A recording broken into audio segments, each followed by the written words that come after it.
Okay, Ron here, and I'm here with Brian Kusko. Here, alive, in the flesh. Look, touch him.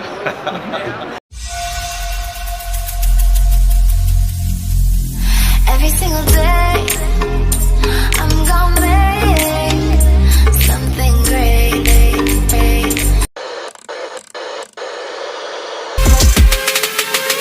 Don't stop, don't stop, don't stop. This game ain't never, this game ain't never. On my way to the top, I love this money, just set it on fire, Don't mean nothing, here's one for the night.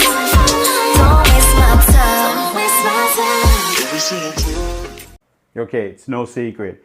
I was in Tinley this past weekend, October 12th and 13th, and I gotta tell you, it was a once-in-a-lifetime experience for me. And it's really funny because I've actually never had the opportunity to attend a reptile breeders conference of this magnitude. I mean, like, I've been to smaller ones, the Florida here and there, and North Carolina, but the National Reptiles Breeders Association, I mean, like Tinley, that was a dream. That was a lifelong dream, actually, ever since I started a reptile hobby. And I went in there like a schoolgirl. I mean, literally, when I went there, I was like in all awe of actually the magnitude of the Coliseum, in my view. I mean, like, the amount of people that actually attended the show was so overwhelming. And the breeders, oh my goodness. It came to the point that I actually didn't even know where I was. In the video, I'm going to show you, actually, you're going to see how nervous I actually was. And I know some of the breeders, I did come off like a fanboy because I was actually out of breath and I was even lost for words. But standing next to these legends in the ball python hobby, these are the people that actually created and paved the way for us with their hard work, with their years of dedication and their passion. And the best thing out of all this is when I got the chance to actually talk to most of them, they did open up to me, and that fear subsided. Actually, I was just like I was talking to any regular person, but I guess because I would only see them on YouTube and I see the incredible things that they actually accomplished, I got into that fanboy craze. And like I said, I was lost for words. I mean, like, in one of the segments, you're going to see it with Dāv Kaufman. I actually didn't even know what reptile venue I was in. I mean, like, I was that overwhelmed. And besides that, the breeders were incredible. The public was great. It was hard actually to walk through the aisles and not bump into somebody that had a friendly hello. I mean, like, I met so many incredible people that when I actually flew back to Puerto Rico, I had to pay excess luggage because I had overweight of emotions and support from so many people that I actually met in that show. And I was glad to pay that excess baggage because that's something I wanted to take back with me here in Puerto Rico, because the reptile hobby, the community is so incredible. And if most of you stuck around for the breeders auction at the end of Saturday, Justin Kobylka gave a real emotional speech, a gratitude speech of basically how everyone in the community united to help Chase with his brain surgery.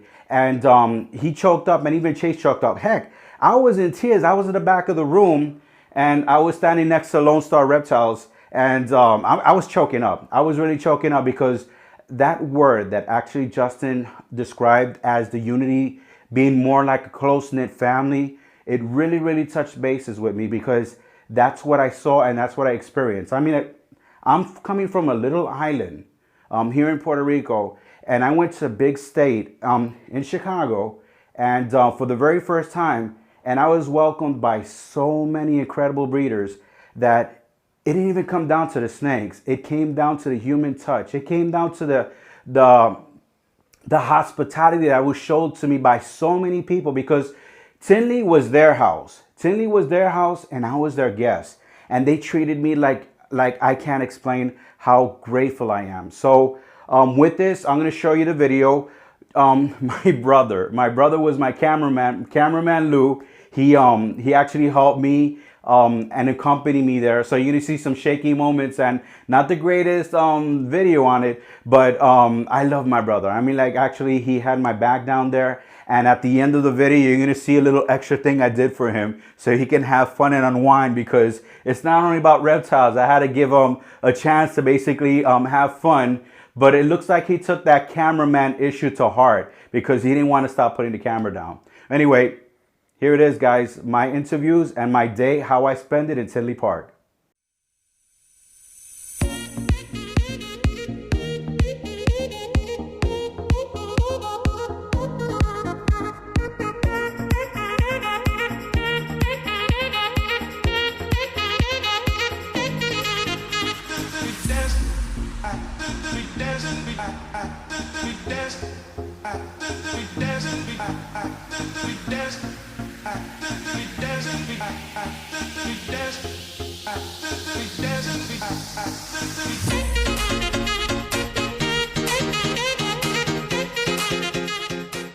Right here with Joe with JSA Reptiles, and he has an incredible setup in his house.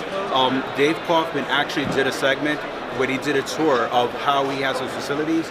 I was caught off guard, and I was actually really impressed because it's high tech. It literally is high tech, especially when he's warming up the floors for the areas. It's that much dedication when you produce quality animals.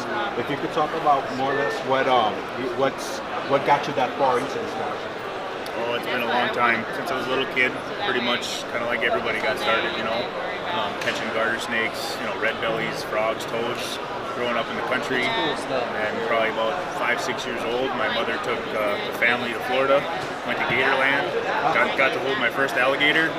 I was hooked. That was it. That was it, man. It was like, you know, what are these things? You know, just like dinosaurs, and that was it. I was totally hooked, and ever since then, it's just been a passion. You know, it's funny you mention that, because I think most of us, and I have to include myself, when we're kids, we get hooked because of dinosaurs. We see the commercials, we see the cartoons, we go to reptile parks, we go to Gatorland. I mean, I got to Gatorland, and basically when you're pitching those hot dogs at the alligators, I mean, that's the first step. So out of everything that you're working with, not going into details about your projects, what would we have here, which you say is the animal that you're most proud of that you're displaying today? Probably the banana het red clowns. That's just been a personal project, one of our favorites. Now, when you say, is it het red exantic or? Yes. Okay. Yeah, but it's not actual axanthic. It's probably not the great. It's not the greatest name, but the name is het red, and then they have the super form, which is a red axanthic. Het red is new for me personally, and when you talk about it, and I saw the animal, it's incredible. And not only that, I saw a lot of projects on Dave Kaufman when he did the walk around with a lot of projects he had. It was real good. Yeah, thank you. And again, like I said, this is Joe, JSA Reptiles. I'm going to put the description of his channels and where to contact them. Where can we contact you for sales, for example? Facebook, JSA Reptiles, or Instagram. Obviously, it's JSA Reptiles as well. Okay, I'm going to put the link of his Facebook channels. The guy has quality. I mean, like, also, when you see how he has his animals, you understand why these animals come out as great as they do. Thank you very much for giving me the time to Thank you. Take care. Appreciate it.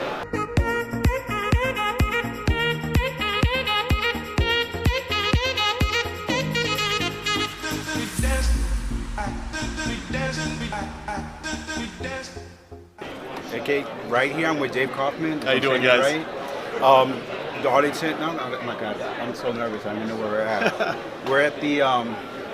We're at Tinley. We're at Tinley. Tinley in October. I'm gonna edit it, so basically, I'll do nobody it better. Nobody edits themselves more than I do. Believe me. Peter Call was the one who imported the first piebald in '97, and before that, piebalds used to come in, and the importers would think they were junk snakes. Nobody was going to buy a snake that looked like that. So Pete Call was the one in '97 who said, well, wait a minute here, something's weird about the snake, I'll work with it. And so he's the one who originated it. I just work almost exclusively with it now. Okay, so in other words, you actually poured it out more with different combinations. Yeah, that's what I do. You export into it. Right, because I'm a colubrid guy, and when I ignored ball pythons to my detriment for years, and I missed pretty much the entire craze. Because I do bull snakes and I was doing corn snakes and everything else, And then I saw a lavender piebald, which is called Dreamsicle. Which was Ralph Davis. Which was Ralph Davis, right. And I said, I've got to get into this. And so that was, I don't even know, 12 years ago? I don't know, whatever it was. Wow. Yeah. But basically, you were the second one that came up with the lightning pipe. First, I believe, oh my goodness, in Canada. That was Marcus Jane. Marcus came Jane up with with his own the lightning. line. Yep. But you replicated it, I believe he said? No, well, I mean, I have lightning pieds in my collection. Okay. But I try to, you know, I don't do what the market wants. I do what I want, you know, and I do, you know, morphs that I'm like, wow, I love this morph. I want to make that. And then I get the base morph and I get a pied and I make my own hets. And then I go from there. So when you said before you were working with other snakes, piebalds is what actually blew you into the ball Piebalds pythons? is what lured me into the ball pythons, for sure. Okay, and Yeah. what's your vision now with piebalds? I mean, or ball pythons in general? Still pieds, and just Okay. making as many cool pieds as I can come up with. In one of my videos, I actually uploaded the beginning of building an incubator, and I got it exclusively from him. Yeah. I got it I from still your use that channel. incubator. And I built two of them with that video. And I that's go awesome. step by what you did. You made it so easy. I mean, Thank you. like I That's said, awesome. I'm real clumsy when I'm building things. Yeah. But to actually see, and I actually had a successful season this season with that incubator that I got from fantastic. you. So Love I it. got to say anything. Love it. You're giving great advice, and I love what you're Fantastic. doing with your channel. Fantastic. Thank you my very man. much for giving me the time. All right. Take care, guys.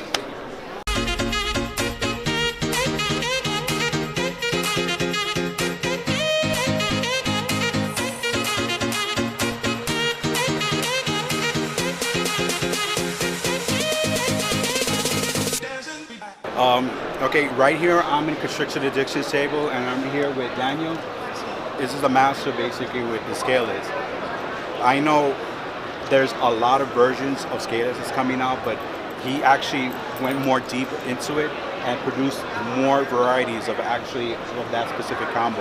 And the snake is incredible. I'm looking at it myself personally for the first time, but I want Daniel to actually talk more about it. Sure, absolutely. The Scales project had a rough start from the beginning, but it's definitely coming around.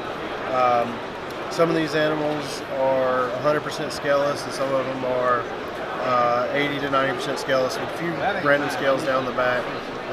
But they're absolutely incredible animals. They're thriving, they're doing well. We're starting to see a lot of new combinations with them, a lot of new mutations with them.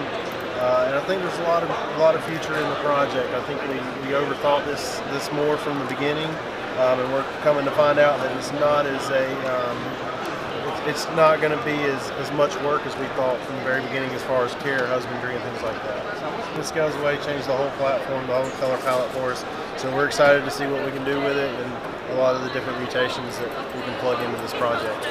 Scaleless, actually, I consider the scaleless to the ball python what the yellow belly actually did for the ball python, because it wasn't until we saw an ivory that the ball python actually jumped when it was actually at a slump. Scaleless heads, at one point, it was a question, but seeing how they actually are thriving and how they maintain their color, that's the other boost that the ball python needed to actually take it to the further level, and it keeps unlocking everything new. Thank you a lot for actually giving me the time to show you what you have. Absolutely. Where can we reach you on YouTube and Facebook? Yeah, YouTube. You can look up our YouTube channel. Also, we're doing the Scaleless series. Also, Facebook, Instagram, and our website at constrictionaddiction.com. I will definitely include the link. Again, Daniel, thank you very much. Friend. Thank you. Very nice meeting you.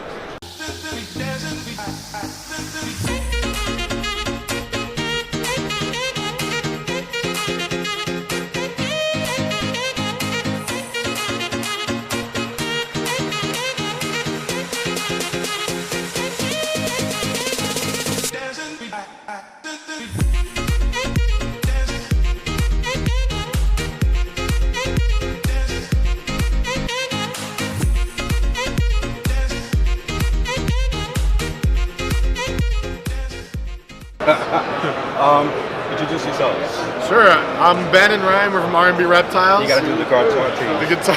You We gotta- never do that. It was just for that video. We are goofy. That's what we sell, really. But that's More the than thing. that. I mean, like, these guys, they entered the mutation creation contest, and their video was on par. I mean, like, it was real funny. And we barely got a mention. I think someone did the Oh, yeah? Billy did, as a matter of fact. Oh, yeah? I think he did that. Yeah, he actually did that. But these guys are incredible. Please come to the area that you bought tickets to enter the show. I have something you definitely want.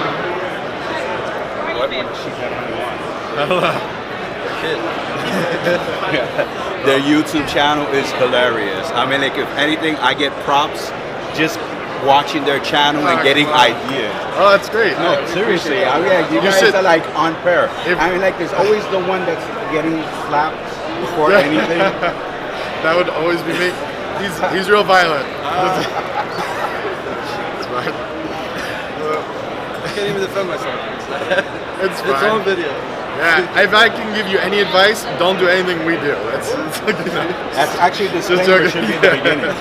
But these guys are really, really incredible. They're extremely entertaining, and they take the reptile hobby in general to a different level with their actual personalities, and that's what it all is. Thank you, man. The good thing is actually each one has a different personality that actually complements and brings reptile keeping a lot more exciting. And I gotta tell you, you guys are great. The duo, I mean, like, it's really great. I love the channel. Appreciate it. And how's your season? I mean, like, I know we're just about to start. It's going great. Last season was great. This season's great. We breed all year round, and we have a handful of different things. So it's like all year round. Yeah, we're just always having clutches. Things just laid just recently, you know, and we're like still pairing other stuff, you know, like if you keep your temperatures like pretty close all year, they don't know. They just breed, man. I actually live in a tropical area. It's impossible. I don't get that chance. So right now in October, what I'm doing is I'm pulling on the room, but I have only until October to make. After that, the females and you're in are Florida, right? No, I'm actually in Puerto Rico. Oh, you're in Puerto Rico. I'm in Puerto Rico. That's So awesome. It's a lot more harder over there. Yeah. But you know, it's really fun actually. There's still a community down there, and there's a lot of people actually that also are excited about this. But anyway, I mean, I feel like we're in the middle. Great. We party hard, but heck, that's the fun of this. Come on in. Bring it in. Yes, I mean, like, Now that close. Now we're really. Not that close. Well, I need to see him more. But anyway, There you go. it's been great. I mean, like, coming to Tinley, actually flying down and meeting great guys. Yeah, I had to awesome. make sure that I didn't miss the opportunity to bump in, especially to these two. That's awesome. Well, it's really nice meeting you in person finally. But yeah, everything's through Facebook or YouTube. But when you get to meet anybody, it's actually, you can make the face of the name to the face. Yeah. That's one of the big things we like coming out to places, just making these connections, you know? It's a real connection. It's all worth it. Anyway, guys, see you soon. Thanks.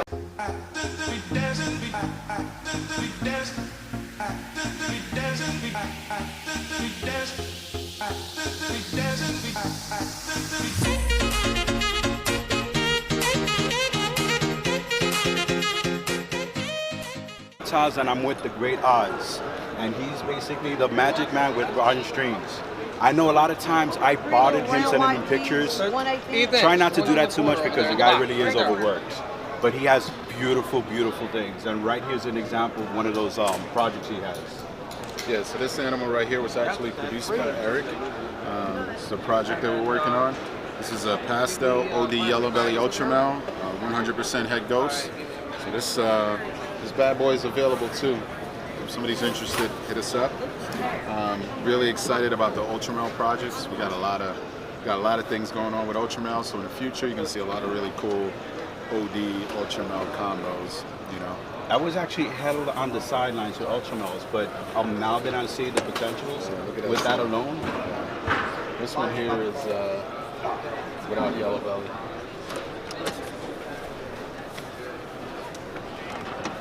Yeah, so Ultramel, we got a lot of pied stuff. We're working the Orange Dream pies into the Ultramels, Fire, Leopard, Enchi, starting to stack some G's on top of the Ultramel pie project. So we really like the Ultramels, and we see a bright future with it. Let me ask you another question. What would you think about the comparison with the Ultramel and the Monarch? I think they're two completely different genes, but I like the Monarch. It has a different color tone, you know. So that's another really, really cool project, and hopefully we can start working with that soon too. Okay. I mean, like, I gotta tell you, where I'm from, Puerto Rico, the guys are crazy up there with you about with the orange dream. I mean, like everyone, everyone over there, basically where I'm from. As a matter of fact, I got my first snake, I say 6 years ago, which was an orange dream, and that's when I started sending pictures to Ozzy, and I know I was a pain. Hey, so I'm taking time away right now, and basically just with a short questions. But I had to stop by and see Ozzy because I really admire what the orange dream has in general. And the potential, basically, he's the I would say the godfather of orange dreams, and just basically standing next to him is like a privilege for myself.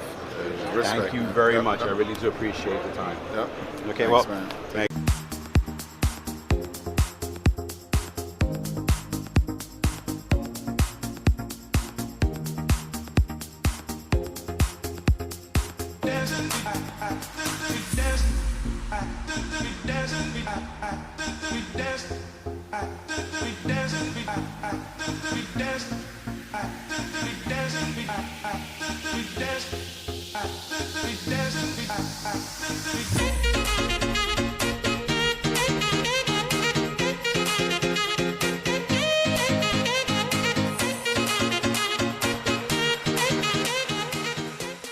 Right here, I'm standing next to Anthony from DNA Breeders. I spoke with you. You work with this company with your wife, and from right here, you're from New York. Yes. And as you can see from the hat, he's FDNY. So basically, I'm assuming you're a ladder. You're working in a ladder. Are you retired or are you still active? No, I'm actually an active fireman by trade. I work in Queens, and I'm on the truck. Okay, he's from Queens. I'm originally from Manhattan, so when I saw him and his hat, I saw that coqui on top of it. I'm Boricua. And when I saw Boricua, we smell each other out, and you just have to make a beeline straight to them. Because, you know, we start talking about food, but when I saw snakes, I was like, no, I have to stop by and talk about snakes. You talking before. So how did you start on all this? I actually started usually in high school. I had a teacher who was very heavy in biology, and we started something called a critter club back in school. And that was the first time that I actually got involved with genetics. Okay. We started off this critter club working with all these different animals. People were bringing all kinds of animals, arachnids, fish, and then it was the first time I ever seen a snake right here in front of me. And ever since then, I was like, holy crap, those are awesome. So once I started like messing around with these snakes, I only felt like I needed something bigger, something better. And I eventually worked up to fall pythons, blood pythons, and just kept getting bigger and better from there. Once I got into boas, I started working with specific people, and they told me about more. Okay. And ever since then, that blew it up for you. It just exploded. I never expected to have a business. Even though it is a business, it's still a hobby. Once it becomes more of a hobby, once it becomes more than a hobby, it's work, it's no longer fun, and that kind of takes the fun out of the business. But as long as I'm making, something to actually pay the business off, I'm happy with that. But my goal is to keep my imagination open. Okay. That's what I like. And I saw your wife showed me a blood albino. Yes. That snake is incredible. Yeah. I mean, like, it's blood red, shot red. This is one of the goals. Like me, I love red. Obviously, everything I have is red. And when it comes to these animals, I try to make them as red as possible. And that's why you can see our goal is to basically take these and just keep exploring the genetics on them. So if I can make them more red, that's what I'm going to shoot for. If I can change the patterns on them, I'm going to shoot for that as well. And yes, they are slightly expensive, but that's because the rarity of the genetics. And that's what we keep pushing for. We strive for quality, and we strive to, change everything up. That's incredible, basically, because when you think about snakes, it's not just a snake, it's what you actually can unlock through the mutations. And Anthony, he's killing it with the boas, really. And his wife over here, she is also his main partner in all this, and that's the important thing. When you get family integrated in this, there's no limits. There's no limits, especially when you got that great support. I mean, Anthony, thank you very much. Thank you. And to the Boricuas over there in Puerto Rico, please give a shout out. Listen, I'm a Boricua. I started in the Bronx. I had my own business before this, and if you put your mind to it, you can do anything. And I did everything possible to get out of the Bronx and do better for myself and my family, and sky's the limit. So, just keep it up. Dude, that was awesome. I really appreciate Thank you.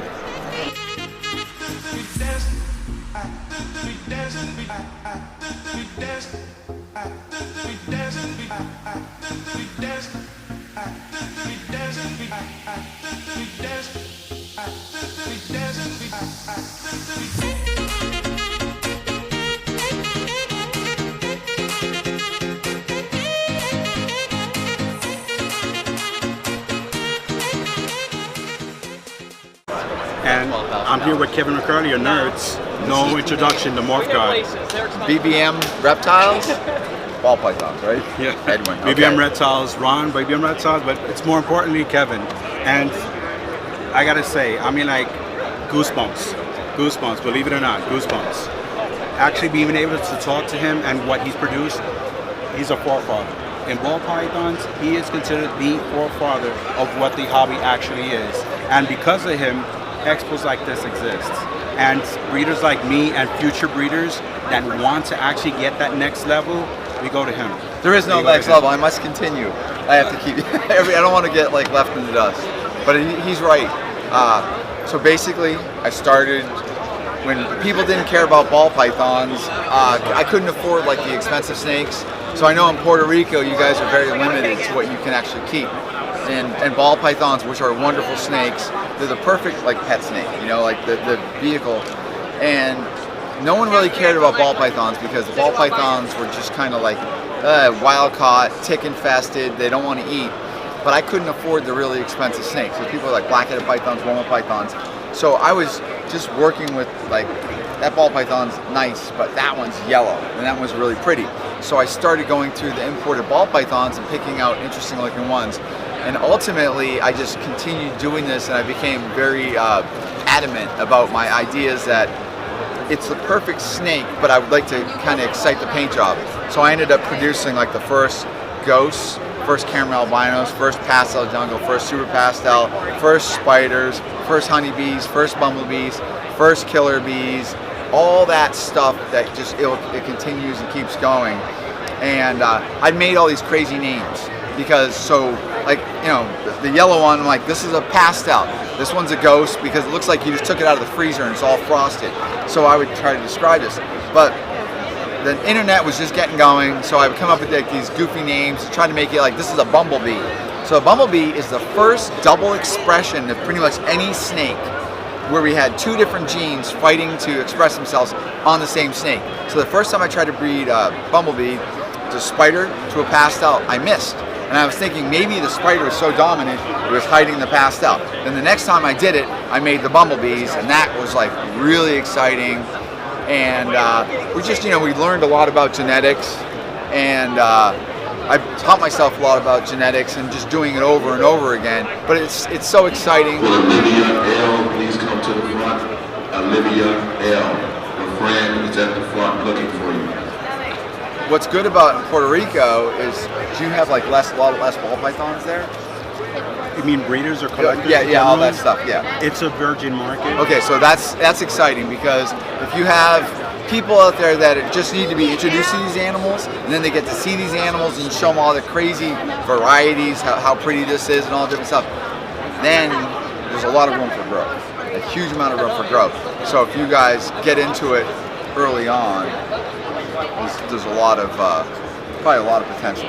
But basically, not only Puerto Rico, everyone actually, when you're starting out with ball python, it reached actually all the continents. As you see with other videos, in Malaysia, in Britain, in ham, out of all reptiles, and there is a lot, ball python still has a special place, but it wouldn't have gotten that far if it wasn't because this gentleman found that spider and mixed it with that pastel and showed what a mutation or morph actually can come and the future possibilities of unlocking things every time.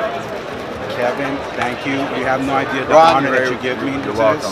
And I can't say best because you're already doing the best. Thank you. Thank you very much. Bye, guys.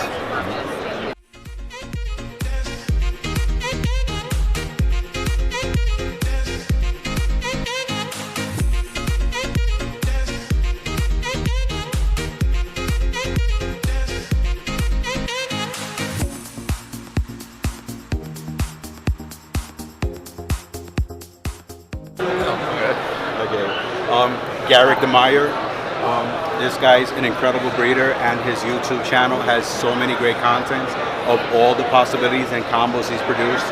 Bamboo, I'm a big fan of bamboo, but he's one of those breeders that actually found the hidden potential that bamboo has, because it's an overpowering gene, and it's not easy to find that right combo to put with it.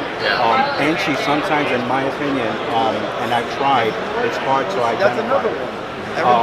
But putting bamboo and it actually shows the clown, and it actually, the bamboo didn't overpower it. Right.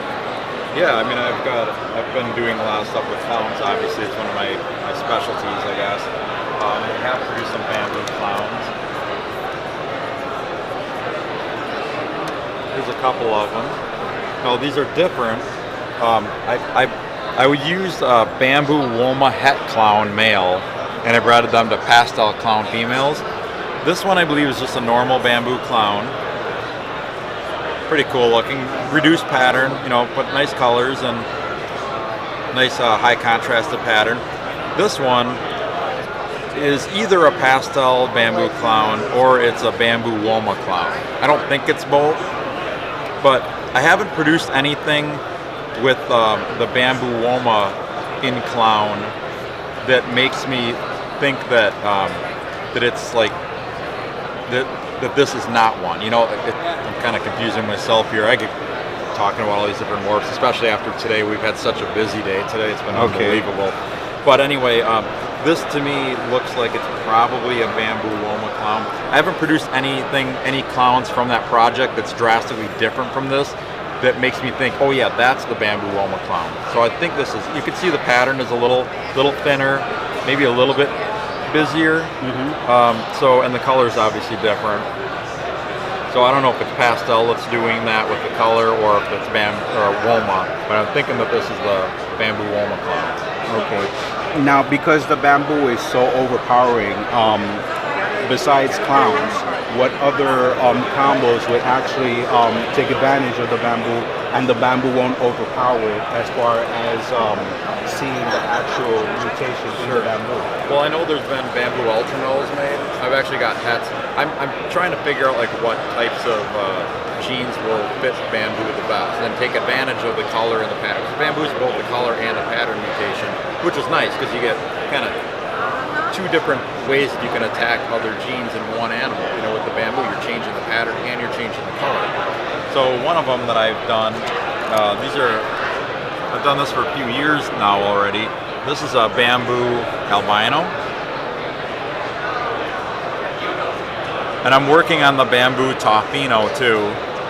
It's a little bit of a subtle look for an albino. You know, it's not like a black pastel albino that's just like bright white, bright yellow. Right. But I mean, if you look at it, the colors are really nice.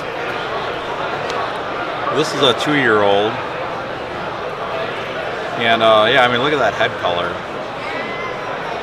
And besides the bamboo albino, have you also bred the lavender albino inside the bamboo? I haven't done that yet, no. Do you think there would be a variation between the two? I think it's worth a shot. I mean, you never know with new combos that we've never seen anything like it before. Sometimes they hit and they end up being awesome, sometimes not so much, you know, but somebody's got to try it and see. And it's not something that I've done yet, but I'm sure I'll get to it at some point. I don't like, you know, just got to breed a bamboo to a lavender and get my hats. I've done it with ultramel. I've got a bamboo ultramel, or I'm sorry, bamboo het ultramel that I'll be breeding into female ultramels this year. Hopefully, produce bamboo ultramels. Those are really nice. I've seen one in person. I've seen a couple pictures. They're really nice looking. So, you know. Now with that, because not too many breeders, and I've actually seen that. You don't see much varieties with the bamboos because of that, the fear of how overpowering, and they're losing most of genes. And some breeders, they'll skip that project because they think, for example, the champagne. Champagne basically eats I was going to bring up champagne.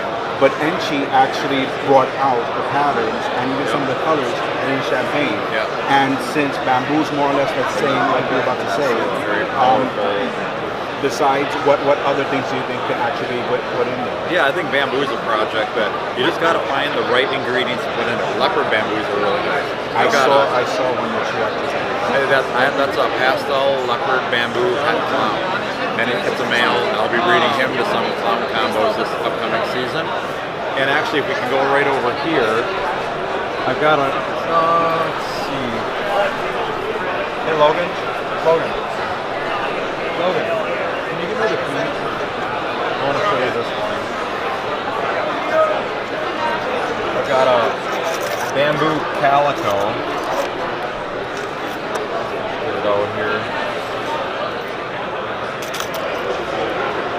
These older displays are kind of a pain because finding the right key. Yeah, it's.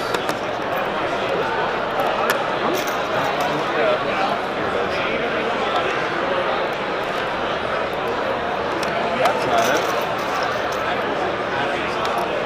Well, I've made a lot of blue-eyed leucistic stuff because bamboo is a member of the blue-eyed leucistic complex. So I've produced bamboo specials, bamboo mystics, and somewhere near of a super bamboo. Oh, right in here. So this is the super bamboo. Oh, nice white leucistic.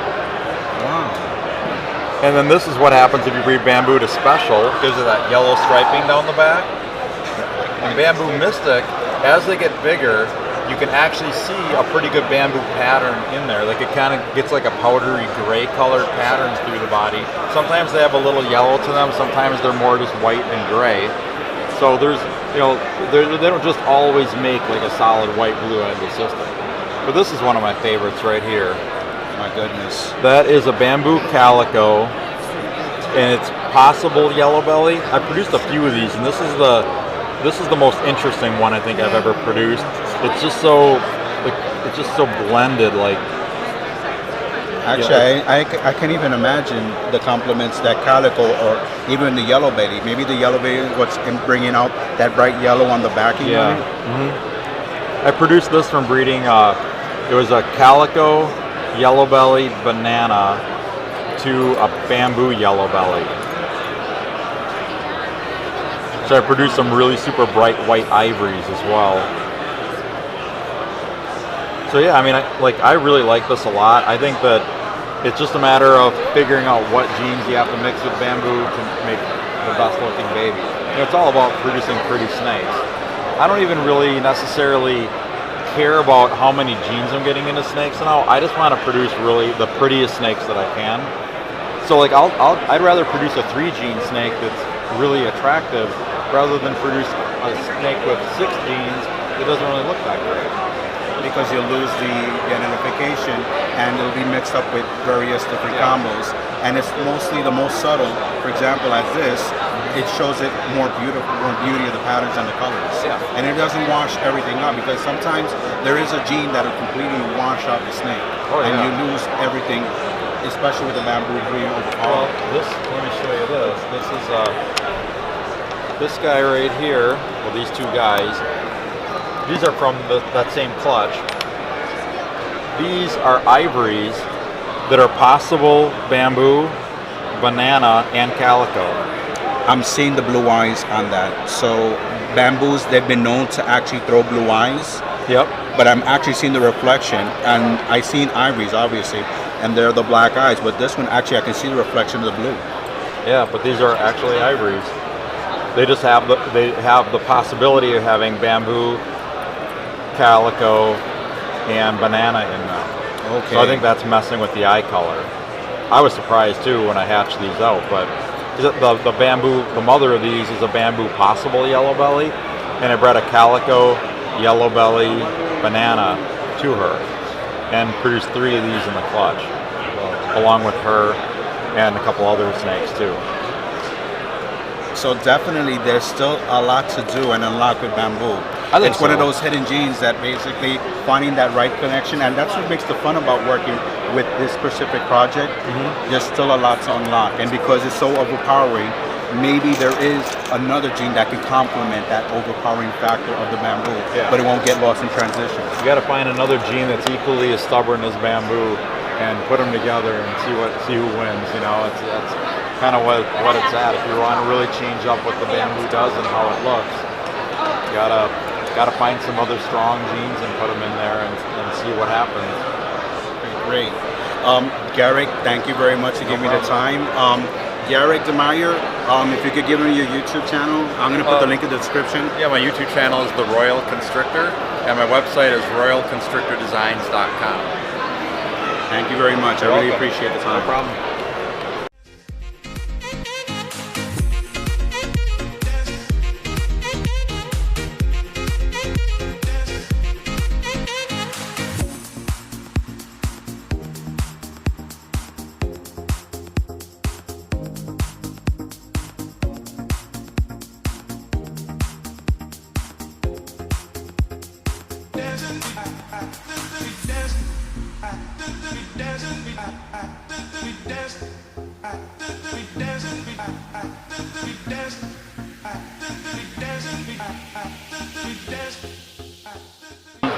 Back here in this table, I had the pleasure to actually talk with Justin.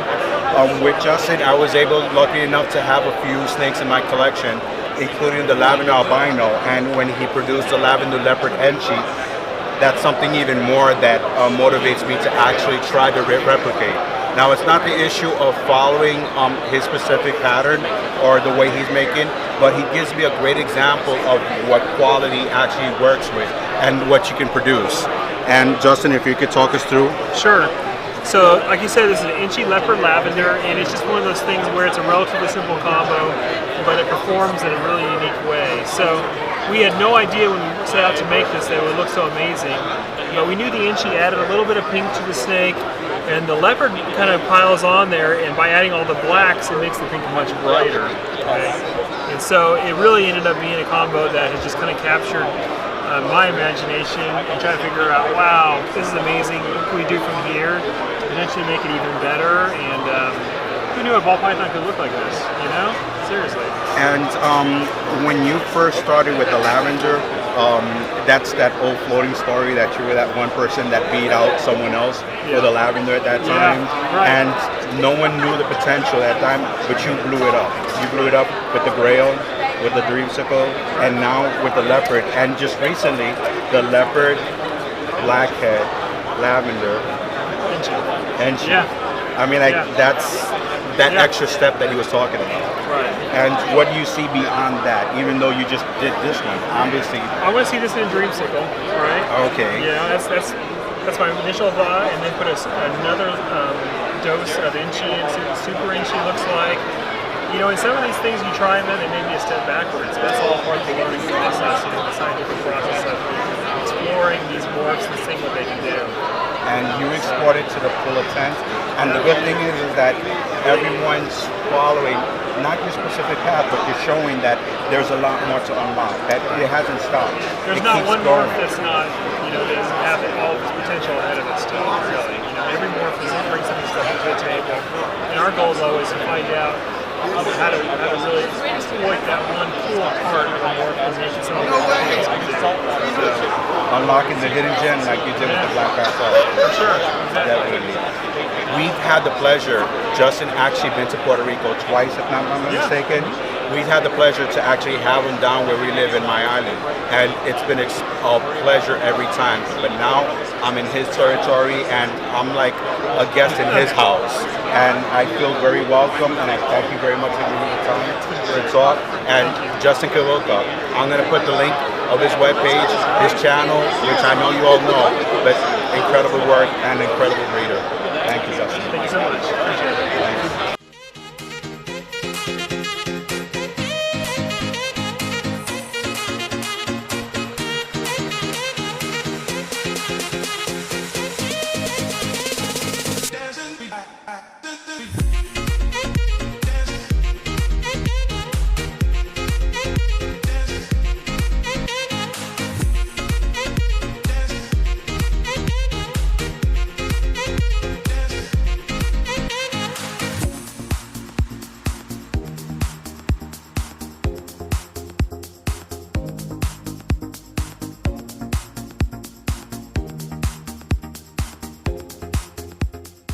I'm here with Kevin and Dave, and they're with Granite State Pythons. And what actually really impressed me about all this is it's Kevin's business. And this is his first vending here in Tinley. And that's another thing that shocked me. And also he's 19. But the best thing out of it, all that is his father, is his pillar and his support and his confidence of actually doing and getting to the level he is right now. And Kevin, if you could walk me through and tell me what you're working with. Sure. We got started back in 2014. I used to work at a pet shop, so I kind of learned the ins and outs of breeding and taking care of reptiles like that, and I kind of fell in love with the reptiles there. So I told him that I wanted to start a business breeding ball pythons, and he helped me along the way. We got our first ball pythons back in 2014 from Nerd. It was a pastel pied female and just a plain piebald male. And we started hatching clutches in 2017, and since then we've just been growing and expanding our different projects and stuff like that. So how did you actually see his passion in all this to grow to this extent? Well, honestly, I was never a snake person. He had to really work on me in 2014 to get the first snakes, and we both kind of decided that piebald was like the first cool gene that we liked. So we went down to Kevin Mccurley's place at Nerd and purchased our first pair of snakes, and have been collecting ever since. And you know, this is an education just like his college education, I think. For sure. From genes to business to everything else. He's learning a lot because it's something he's passionate about. And that's the key note, actually, because identifying or going through what morph and figuring out what mix well with others, that alone takes a lot of dedication and time. And you know how it is when you're working with your breeding plans, it's just not actually making X with Y. You have to make sure that the right genes are in there and play to make those combinations. And I'm looking at this table, and it's to die for, honestly. What out of everything you hear is your favorite that you have on table? I'd have to say either the Dreamsicle guys here. I was really excited about the Dreamsicles here. With the pairing I had, it was a 1 in 16 chance of making a Dreamsicle, and out of 5 eggs we got from our female, we had 3 Dreamsicles out of that. So and those out of double heads? Yeah, yeah. So we hit incredible odds with that. Dreamsicles are awesome. The freeway stuff is really cool. This is our first clutch of freeways. We have a Orange Dream freeway breeder male that we bred to just a super pastel ivory female. And we got all 5 of these guys here. This girl probably being the best looking out of the bunch.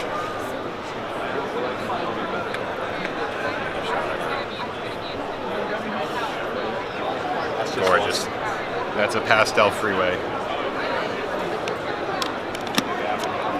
Moving down the line here. The G-neck stuff was really cool. We bought a pastel yellow belly pied from Justin Kobylka, I think a couple rows back over there. And he happened to have G-necks. He didn't sell it as a G-necks, but he ended up having G-necks in him. So I bred that to an Enchi het pied female. And this would be a pastel yellow belly G-necks female here. Now you see, in that specific snake, there's 3 different mutations that's kind of complicated to identify. One, especially being a yellow belly in a pied, and the other thing is a gene X. Now that's not something you could just guess. You actually have to breed it a few times and know what specific you have to find. Now, out of everything, what would you say is identifier for yellow bellies on a pied? You want to look for this dark black stripe going down the back here, and the pixelation. And the areas like here, you can see where it's a little pixelated. That's a good indicator of the yellow belly gene. You get a lot more orange coming up the side here, and paired with the pastel, you get a lot more of that yellow-orange kind of color. If it was just plain yellow belly, it'd be more of a brownish orange or rust. And then the G-nex kind of just explodes all the pattern along here. Really adds some contrast. And like right here, where that's all broken up, that's the G-nex at work. And you know, that's what actually his father was talking about, the education that he's getting, because it's a lot. It's a lot of actually to take in to work with projects and know how to identify it. I myself, I have a 13-year-old son, and my ambition is actually to do what these guys are doing. And if anything, I mean, like, that's the best thing I could say this hobby actually does promote, because it's not basically about ball pythons. my situation, my wife, she's my pillar, she's my support. I've been through a lot of tables and I've seen a lot of couples that are basically helping each other out. And right here we have a father and son team. And it's what it's all about. It's not only about snakes, it's the connections actually that comes out of it. Kevin, thank you very much for giving me the time. Can you give me your YouTube channel or Facebook channel? We're on Facebook and Instagram under Granite State Pythons. If you just type that in, we'll pop right up. We're on Morph Market under Granite State Pythons if you want to check out our collection. And yeah, that's about it. And I just got to add a note, the display. That display is awesome. Courtesy of Animal Plastics. That is an awesome display. Again, thank you very much. Thank you very much, guys. And Expo, and good luck with the show. Very good.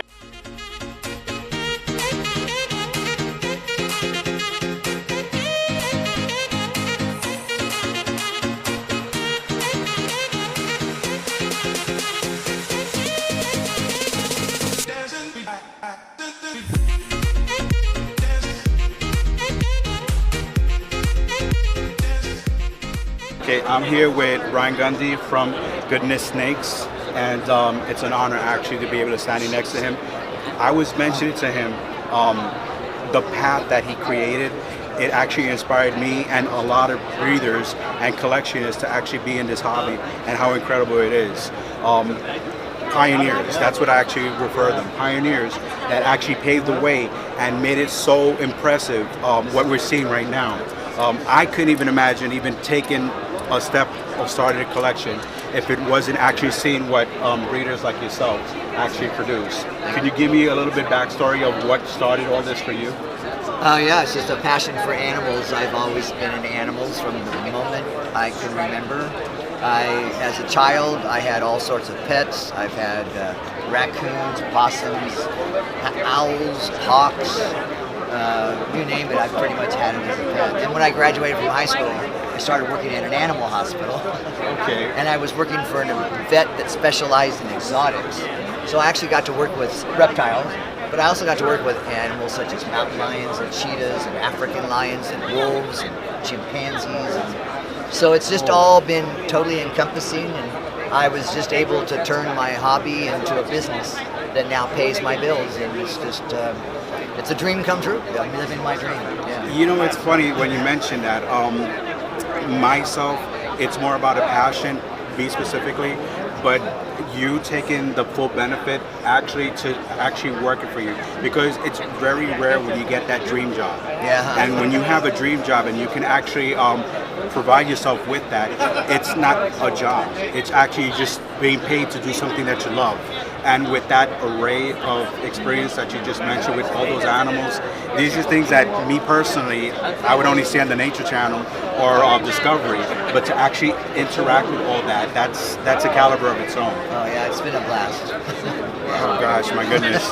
That's more of a reason why his logo is Goodness Snakes, because it would be Goodness Snakes, but it's actually the goodness of all the snakes and things that he's worked with. It's like I said, I'm without words actually, because honestly, I do appreciate the path that you created, because if we look around at the expo, this is full, and it's because of breeders and what breeders like yourself has actually done. And I want to thank you for that, and also give me the time to give me this interview. I really appreciate it. Thank you. Thank you.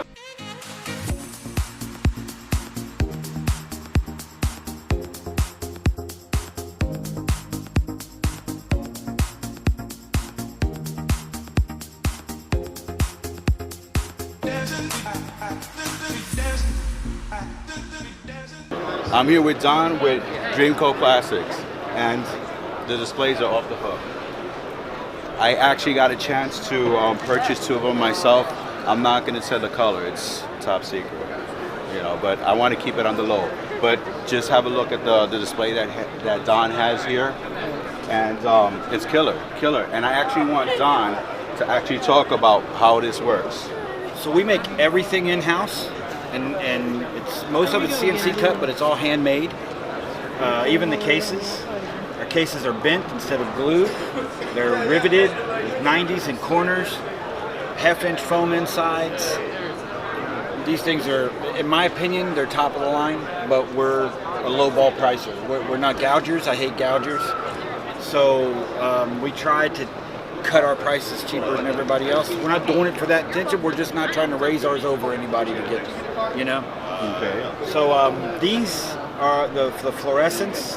We got $380 a piece on these, but we start with the black bottom, black back, clear everything else. Starts at $250. Comes with the case and everything. Of course, we do custom sizes. We do enclosures. We do PVC. So we're a full-scale fabrication shop. We do work with a lot of zoos across the country. U.S. Fish and Wildlife Service, all that great stuff. So I got call rudeness in my pocket. So how long have you been working with the Collector's Place? Here's the fun thing. So I've been in plastic fabrication for over 20 years. Okay. I've been a hobbyist for over 40 years. But I only started making enclosures in the last 2. Really? Yeah. Yeah. And it was just a niche. You know, I kind of got tired of it. I'd go online and I'd see something about that size and they want $80, $90 for it.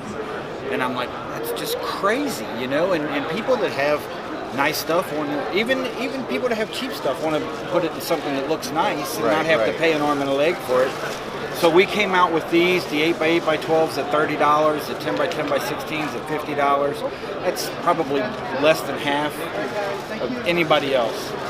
And we're making money on it, so I don't know why they're not. You know, I'm not trying to bash anybody, but I want people that have a nice collection to be able to enjoy it in a nice enclosure. And I gotta say, I was sold on it. When I actually saw it online, before I came into Tinley, I did my research. And he's on Facebook, as a matter of fact. Can you tell us the Facebook page? Dreamcoat Plastics at Facebook, and we've talked multiple times before you came up. And we're always available like that. I mean, you need to ask a question. You want to know something specific. You want to build something specific. Give us a call. One of actually us, not some. You know, we'll get on the phone with you and figure out what you need. Dreamcoat Plastics. Hit them up on Facebook. They got great work. Really do. Thank you, Don. Thank you very much.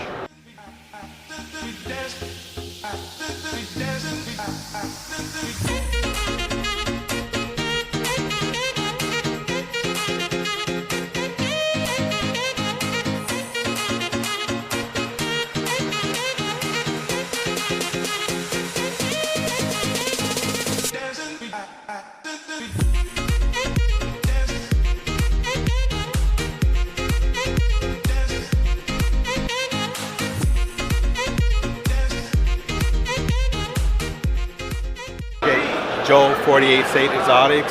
This is a great guy. I mean, I follow his channel so many times on YouTube, and it's always entertaining. Introduce yourself. Thank you so much. First of all, I catch almost every single one of your videos. I feel like so I love your channel, man. I like the intro, like the music and everything that like goes there, and then now you've cut the intro like to come through, and it like changes songs and stuff like that. I think that's cool. The reason with that intro is because I told you about what happened, that my channel was lost, and that actually dropped me real bad. And I was actually debating if I was going to put my channel back up again. And I have a friend, Predator BP. Yeah, Predator. I like his channel a lot. He was actually itching me on, and he told me, listen, open it.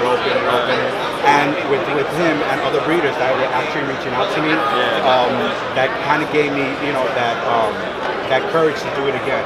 So when I did the intro, I try to maintain the original music, and it fades away like it was lost, representing my channel.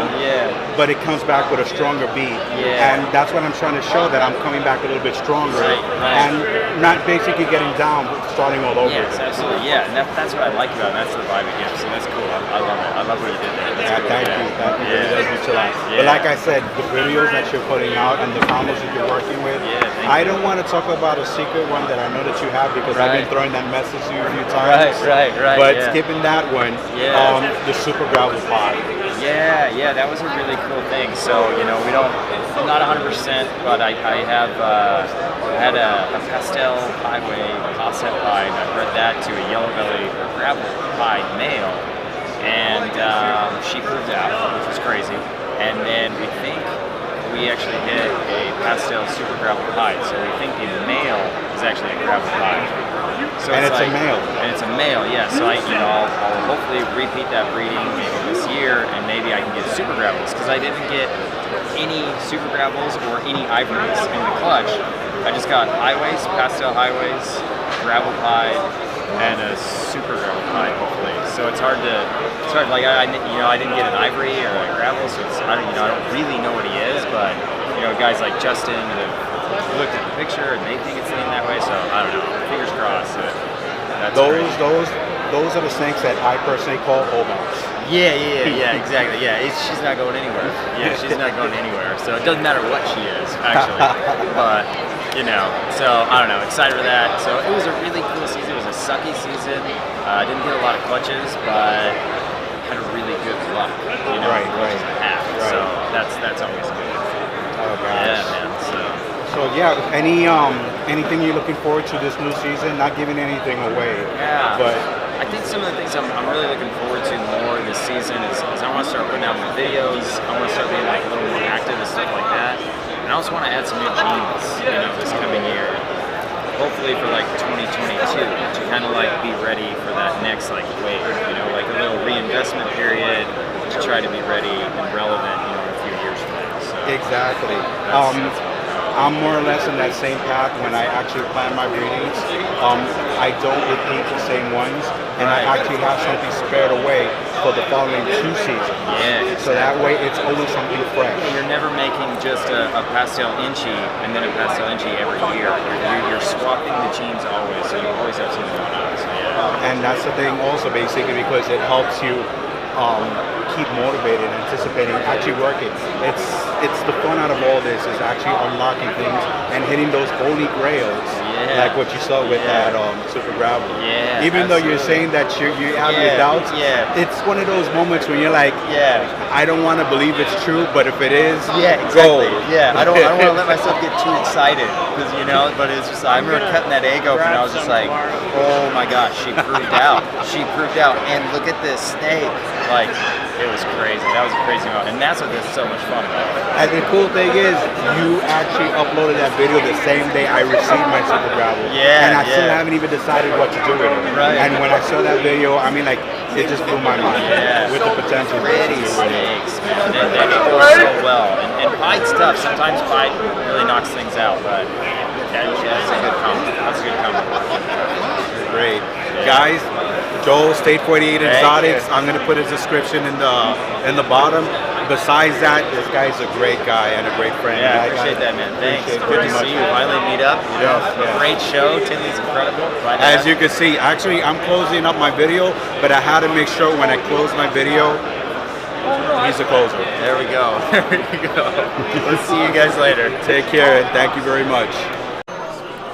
Okay, so this is the end of our show, and I'm right here with my brother, my baby big brother, actually. He was my cameraman. He really helped me out a lot, and this trip could not have been possible, or actually coming down here, seeing all this, it wouldn't have been possible if I didn't have this wingman right here next to me, man.